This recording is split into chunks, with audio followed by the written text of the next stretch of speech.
Hey, you. Yeah, you. Nope, not you. Me? No, not you either, Daryl. The lovely people watching this. How did you get in my studio? I thought this was your house. What? You want to do some contrast therapy? Like maybe do some ice baths? No, I'm doing a video right now, Daryl. It'll take a sec. Okay, well, is it like cool if I grab some of your cereal while I'm waiting? Sure, Daryl. Okay, where was I? Are you a young professional who likes to stay sharp? Do you have ADD or other learning differences? Do you suffer from tension or hyperactive related sleeping disorders? Are you someone with a standard office job whose rigid sedentary culture makes you want to vibrate out of existence? Are you an intelligent person who's perfectly capable of doing intelligent work, who regularly takes lower skilled, lower paid work simply to have the luxury of being active and on your feet?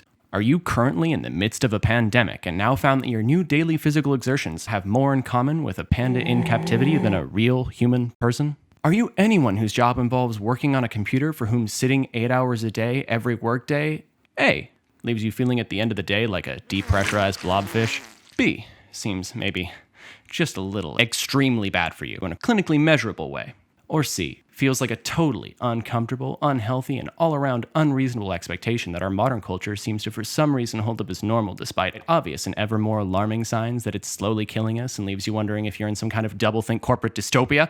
If the answer to any of the above is yes, then boy howdy. I'm about to change your life.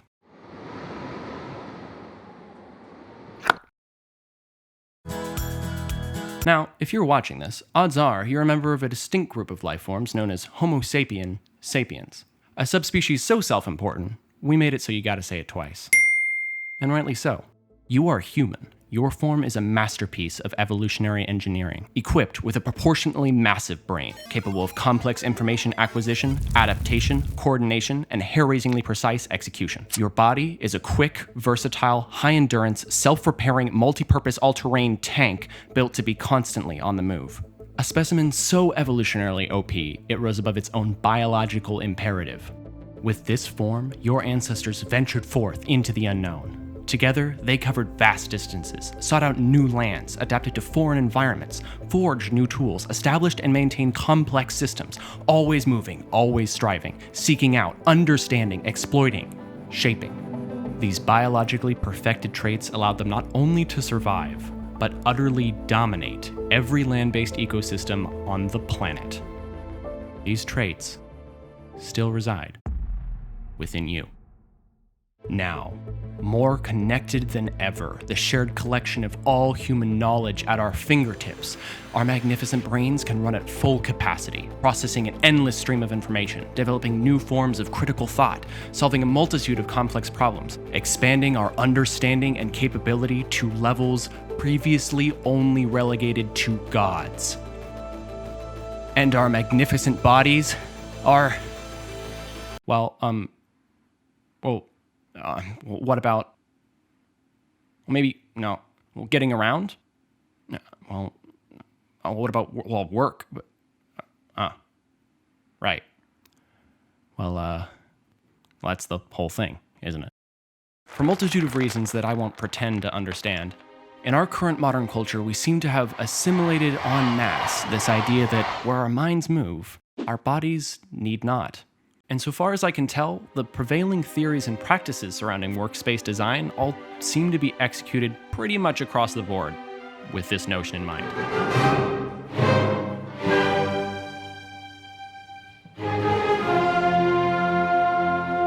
Which I think is kind of sad.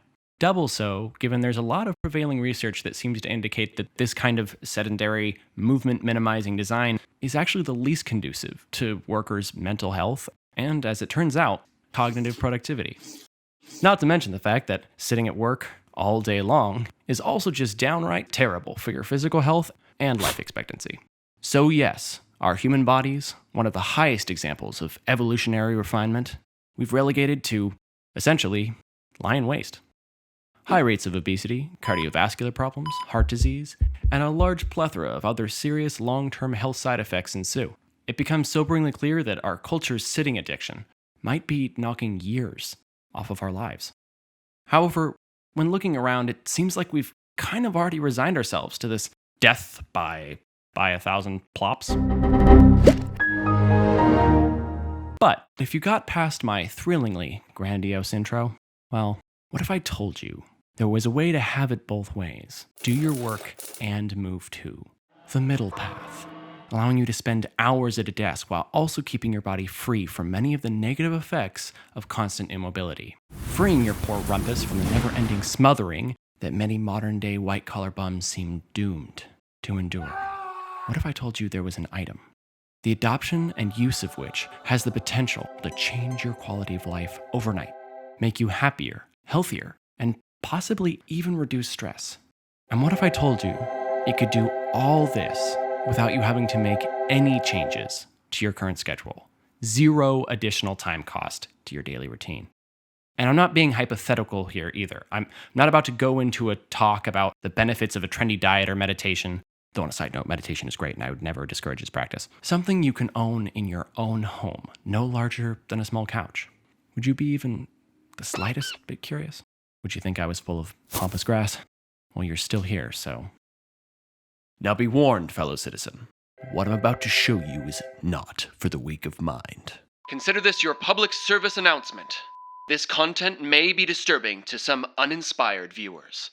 A device, the idea behind which is so apparently obvious, yet so alienating to traditionalist sensibilities that it defies contemporary cultural analysis. What I'm about to show you can be quite shocking. Depending on the type of person you are, it may even horrify you. But rest assured, fellow citizens, for I have witnessed firsthand the glorious fruits of this marvelous concept. Ah, you're still watching, are you? Bold. I respect that. Very well. No more further delay. Get ready. 3, 2, 1, boom. Yeah, that's definitely not the right image. Give me just a sec. Oh yeah, they're both, okay, well, that's what I get for putting two images as capture. One moment. There. All right, give me a sec to just get back into cool guy persona. Yeah, we're cool. All right, let's do it. Boom. Wait, are you serious? Je ne comprends pas. 真的吗? Okay. Clicking out. Hey, whoa. Whoa. Where are you going? Well, hang on just a sec. All right? I know what you're thinking. Weston, this is your big life-changing contraption? What is this, some kind of goofed-up jerry-rigged treadmill desk?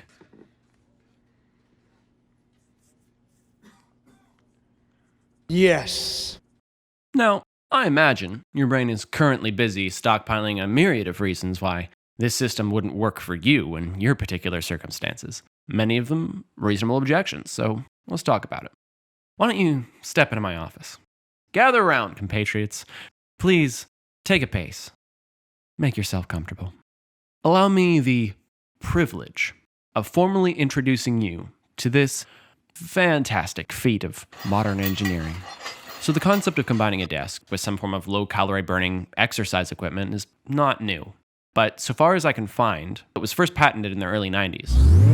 Rock and roll!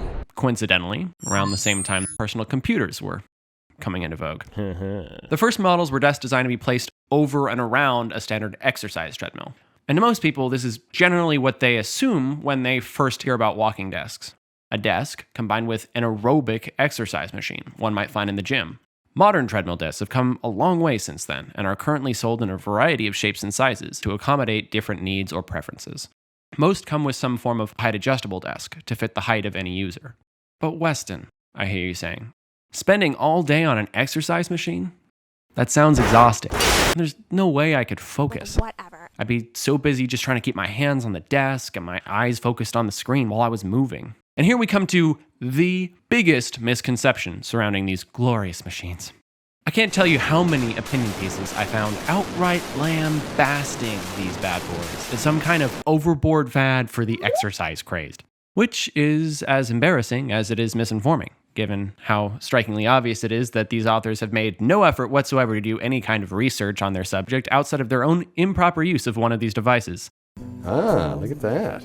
And thus seem to have pretty much missed the point entirely. It may be shocking to many of these authors to learn that modern-day walking desks aren't actually meant for aerobic exercise, like the kind you do in the gym.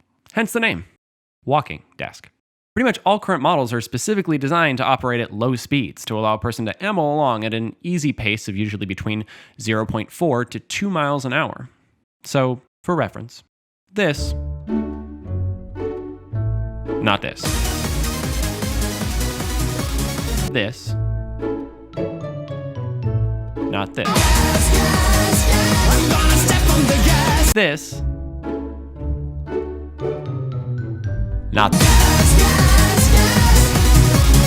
Oh yeah, no, they get the point. All this making resting your hands on a keyboard and looking at a screen pretty much just as easy as they would be sitting down, while keeping your muscles engaged just enough to prevent the kind of shutdown state that's correlated with many of the long-term health issues previously mentioned.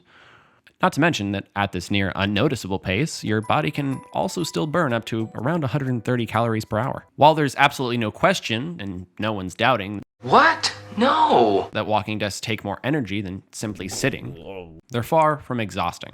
And the constant motion tends to feel significantly less taxing than most typical standing desks. I can take a guess that this is because you're shifting your weight on and off between multiple muscle groups while you walk, as opposed to using the same ones with virtually no break when simply standing in place. In fact, after an initial adjustment period, many regular walking desk users report sharper focus, higher productivity and engagement, less stress, as well as significant improvement to mood during and at the end of the workday. And you know, on some level, we all kind of know that moving our body is probably better for us than, sitting on our booty all day. But better focus? Isn't multitasking bad for focus?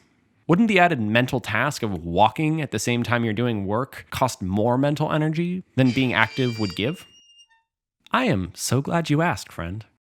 Now, I'm not a neurologist or a psychiatrist or a gynecologist, so I can only speak to personal experience here. But from what I can tell from said experience, walking at a steady pace does not seem to have the same cognitive tax on attention that, say, doing a task on your phone or having a side conversation might.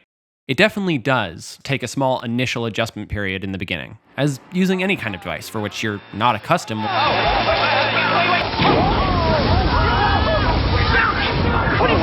will require some degree of cognitive resource. But once you're used to using the desk, the extra task of walking kind of tends to run on autopilot, and it seems to require little to no conscious thought whatsoever. Walking, as it so happens, seems to be something we're designed to do near instinctively, and so it doesn't really feel like a distraction in the same way you likely wouldn't consider, having to breathe multitasking. As I'm sure many of you may be aware, walking is different from sitting. Just as you would consider the ergonomics of a sitting desk in order to maximize comfort, the same should apply if you're on a walking desk. So don't do what this guy's doing. I mean, look at those fancy shoes. This guy cannot be this happy walking in these, what are these, wooden clogs? Ouchie. Just ow. Bad decisions. So don't be this poor stud. And think about proper ergonomics. So first off, definitely try and make sure your desk is matched to your height. So for typing, I might recommend having your keyboard around or just slightly above belly button height. Belly button. So when standing, your arms rest with your elbows angled just a little beyond 80 degrees. Personally, I also recommend some kind of wrist rest to ensure that your arms don't have to hold up their own weight and thus don't straight up mutiny and do their best impression of an elephant seal all over your keyboard. This issue is not unique to walking desk, but tends to feel more pronounced when standing. Due to this, you'll find that many walking desk models already include wrist rest as a standard part of their design. Equally important is ensuring the screen is pretty much straight out in front of your face, which will likely require positioning it much higher above the desk than you would on a sitting desk, given standing usually makes bending your neck down more noticeable. Honestly, this should also be done on sitting desks, as having to constantly bend or crane your neck is not known to produce pleasurable feelings. But the issue usually tends to be less noticeable given one can more easily crane forward or slouch in a chair than when standing. Just as you would opt for a desk chair with some degree of cushioning over sitting on a slab of concrete all day, on a walking desk it's very important to ensure that you have something similar for your feet. If you can afford a nice-fitting set of shoes designed for walking, it's definitely a worthwhile investment.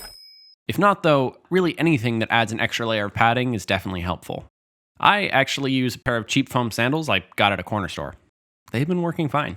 Given you're constantly moving at a pretty relatively slow speed, wear is pretty minimal. I've been using this pair of flip-flops for about a year now, and they still provide a pretty decent layer of padding. Lastly, if you can, try to make sure the floor beneath your conveyor belt is as level as possible. This will make sure you don't end up overstraining any particular set of muscles. If a level floor is not possible, however, you might try using wedges to keep all of the conveyor belt's legs at an equal height. Though, be careful with this, as doing this wrong can lead to uneven weight distribution that would be adverse to the longevity of the desk. Hey, Weston, listen. This is all well and good and all, but it's not going to work for me. I understand that this might be a beneficial switch for people who can afford luxury items like this, but some of us just don't have the spare cash to be spending hundreds of dollars on a non-essential right now. Fair enough. I get you. Some of the walking desk models on the market right now can be a little pricey. I was in a very similar position when I first realized walking desks were something I might want to try. So without further ado, Now presenting Weston's 8-step program for making your own starter walking desk kit for under $30. TM. things you'll need. A vehicle capable of hauling furniture, 1/2-inch PVC pipe, length will vary, a computer with access to the internet, and a handsaw. So, quick disclaimer. If you choose to do any of this, you do so at your own risk. Know your own abilities and don't do anything you feel might be dangerous or really stupid. If you hurt yourself, that's on you. Don't sue me. Moving on. Step 1. Open a web browser. Given the medium of this video, I'm gonna assume you have access to the internet. I suppose you could be someone who loves my videos just so much that you downloaded this and are now watching this offline from some other device not connected to the internet. And if that is the case, you're a cool person. Congratulations. Wow, you did it. Hooray. You're the best. Go you. Cool. Wow, so cool. Love this guy. But seriously, find yourself some internet. For everyone else who's not a tech hermit, you know what to do. Step 2. Go to the URL search bar or just regular search bar. Type in nextdoor.com. So let's talk about this website for a sec. For those of you unfamiliar, it's basically a social media site for local neighborhoods, where the timeline contains posts of other neighbors living in your community. The overall vibe of the newsfeed is heavily dependent on the place that you live, and can range anywhere from helpful community posts like lost pets, events, and alerts, to a flashpoint for privileged people to complain about trivial personal inconveniences they seem to assume other community members would actually care about. Now, on the surface, this site might seem pretty unrelated to the mission at hand, but fear not, my friends. For this site contains a feature, the potential of which is relatively unknown, the For Sale and Free tab. Now, there are many other sites that have similar features to this tab, Craigslist among others, right? I'm aware, but I gotta tell you, nowhere else have I found such a high volume of unwanted or low-priced items with such little competition. So you're gonna use the search bar to scan for Treadmill and scan the results. Likely, if you don't find one in good working condition that's already being given away for free, you'll at least see some sold for fairly reasonable prices. And if this is the case, Step 3! Step 3. Just wait. All you need to do now is wait, because here's the not-so-secret secret. You see, most people buy treadmills for the same reason they buy gym memberships, because they think it will incentivize them to exercise, to get off their asses, stop slacking, and commit to a habit, to really do it this time, not just talk about it. But unfortunately for most people, and in this case, fortunately for us, they usually don't, relegating tons of these oftentimes barely used machines to sit and collect dust as improvised clothing racks. When most people realize they're never using these machines and grow tired of constantly stubbing their toe on a very large object protruding from the wall, they try and sell it, oftentimes initially close to purchasing price. But quickly discover a simple fact. No one is interested in buying a used treadmill. So they significantly slash price, only to again find no takers, because again, no one is interested in buying a used treadmill. Then they'll slash it again, only to find no one is interested in buying a used treadmill. Then they'll slash it even further, only to find, say it with me, no one. This process will repeat until the initial treadmill owner eventually goes insane. Make the smart decision to just cut their losses and realize that giving the thing away for free is cheaper than paying for someone to haul it to the dump. And that, my friends, is when you make your move. Watching the listed price on Nextdoor drop to zero before sending a message graciously offering to take the, again I emphasize, barely used treadmill off their hands. Step 4. What? What I didn't like was that? What? Someone's got a cold or something. If it doesn't have a stand, you can simply put a desk or other tall table over it, and there you go. But for everybody else, likely there is some bar or flat surface with which you can fit your table base. Measure the dimensions you'll need for a shape that you could make with the PVC pipe. Step 5! Step 5. Go down to the local hardware store and purchase yourself some PVC piping, along with angled connector pieces to snap them together with. The exact amount and width will vary depending on the dimensions you measured in Step 4. Step 6! I don't like that. Where's that coming from? That's right. Loosen your shirt collar and pull up your fishnet stockings, because it's time to get on the saw. Pretty straightforward. Just saw the pipes on the dimensions you made. Again, you know the spiel. Know your skill level. Don't do dumb crud. Is this you? Then you're not the type of person who should be handling a handsaw. Step 7. Oh my God. Who is that? What is happening? Oh, I'm gone. This place is... I don't know what's happening. This is not okay. Assemble the table base. Now, find some sort of flat surface like a tray or, a piece of wood or, anything that is not too heavy and just slap it on top of that thing. And it's now a table. Attach it in a secure way to the surface of your table base. Where'd everyone go? All right, I guess I'll do it. Step 8. Hello. Yo, what the? Wait, who is that? Find a monitor you can connect to your computer either through a USB or Bluetooth or other options. This is something I also located on Nextdoor for free. Place it on a dresser or any surface that would position it at eye level. Alternatively, you could just connect it to a wall-mounted television, if you have one of those. And congrats, you made a walking desk. You did it. Good job. This is nice. I'm happy for you, man. Champ. Total baller. The kits I was using seemed to have run off, so I gave the job to some trolls I found in my basement. And, I kind of like them. Now, I want to make it clear, this strategy will not match the quality of treadmills specially designed for use as walking desks. Exercise treadmills are not built to run constantly at such low speeds, which means they tend to be noisier and wear out faster. But if you're strapped for cash, or just want to get a feel for walking desks before making a big purchase, Oh, jeez. I hope this will give you some options. My Nextdoor salvage walking desk lasted me about a year and a half before I decided to eventually make the upgrade to my current factory model walking desk. Okay, so at this point, some of the more critically inclined among you may have deduced that this video might, just might, have some form of bias that is pro-walking desk. Well, you got me. What can I say? As someone who personally finds it difficult to sit for hours on end without incurring a plethora of health, mood, and focus-related issues, my treadmill desk has been a game changer. Now, able to move throughout the day on my desk, I find I'm better able to do screen-centric jobs that I previously considered out of reach due to their grueling amounts of required sitting time. My productivity has seen a significant increase. I have a much easier time falling and staying asleep at night. And putting all that aside, when regularly using my walking desk, I just feel better overall. At this point, willingly deciding to go back to a regular desk would almost feel like someone deciding to cool their room with a desk fan after they just installed a brand new air conditioning system in their house.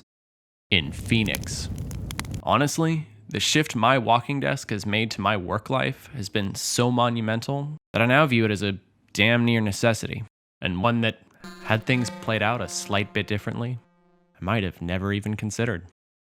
My shameless promotion comes only from a place of genuine enthusiasm for an idea that I believe has the potential to really change the quality of many people's lives. One that's unfortunately received a pretty unjustified bad rap that's, let's be honest here, mainly due to uninformed bloggers looking for a quick and easy way to stack view counts. I feel tired. I want to go to sleep. I don't want to be standing. I don't want to be walking. I don't want to be anything. But Weston. Oh, we're still doing the call and response thing, huh? All right, shoot. What about sound? Earlier you just kind of glossed over noise. Maybe at home I can put headphones in, but I work in a big office and couldn't bring a treadmill into an office with multiple people. They'd complain about noise. Another common misconception. See, modern walking desks are built with the office in mind, and so are designed to be as silent as is possible for a motorized contraption to be, in many cases not much noisier than a desktop computer. Interestingly enough, a large number of walking desk manufacturers have business models that cater solely to large companies and their small business counterparts, given it is often these entities with their large numbers of desk-bound employees with the greatest need of alternative innovation in the workplace. It seems that many managers and corporate leaders are waking up to the fact that this is not the most conducive design for deep, critical, collaborative, or innovative thinking. Okay, but wait a minute. Let's say you give everyone in cubicle farms or a small business the option to have walking desks. Doesn't it feel a bit like a token solution that overlooks the larger issue? Creating an artificial system so that our bodies can function the way they're built to naturally in order to accommodate for more time spent in front of a desk or a screen? Wouldn't that be kind of, dystopic? Well, shouldn't we instead be trying to find ways to do intellectual work without being tied to a single location? Shouldn't we be looking outside the confines of an office for alternatives that would allow us to utilize both our minds and bodies to their fullest potential instead of solutions built to fit within the parameters of flawed pre-existing set of assumptions surrounding work culture? That's a good point. Give me a sec. So, I must concede that walking desks aren't, by any means, an end-all, be-all solution to most of the larger systemic issues surrounding intellectual work culture. I can also concede that despite many of the benefits they brought to me in my own life, they inevitably won't be for everyone. But, as many of us have probably learned through our own personal experience, innovation is rarely synonymous with perfection. We've gone through a vast number of major work culture shifts throughout our history. Technology is changing faster than ever. Now, we make a major shift not just every lifetime, but nearly every decade. The advent of new tech will mean that work culture will inevitably see another massive shift in the coming decades. At this point, there's a lot of uncomfortable questions surrounding what this will mean and for whom. But from where I'm standing, or walking, I guess, puns. This next shift, it seems only likely that we'll see more people in front of screens, not less. And as this happens, as this transition occurs, innovations that make this type of work more accessible and less compromising to long-term health will likely prove more important than ever. Despite being labeled by many as a passing fad, walking desks are proving themselves to be anything but. The trend seems only to be picking up steam as more and more people become aware of the harmful effects that sitting all day can have and discover that real alternatives do in fact exist. Maybe someday, some new social movement or digital technology will come along and revolutionize the way we do work, empowering us to free ourselves from offices and screens entirely if we so choose. Maybe someday will even come sooner than we think. But in the meantime, we cannot and should not fail to take real, tangible action with the technologies and solutions we have at our disposal. We have the technology. Right here, right now. You seen the treadmill desk? No. Wow. Sure, I'll be the first to admit walking desks seem funny and strange and may earn you some odd glances from your coworkers and colleagues. But great ideas? They're rarely popular in the beginning. Sometimes it takes a few trailblazers to show the rest of society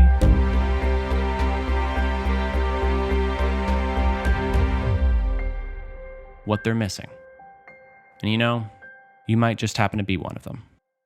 So if the idea of a walking desk appeals to you in any way, I urge you to give it a try.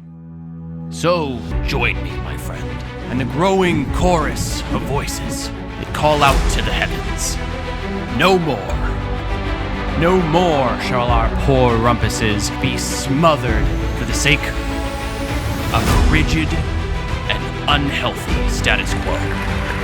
Calling out that we are human. Join us, and we can amble forth together and bring forth a work culture paradigm shift.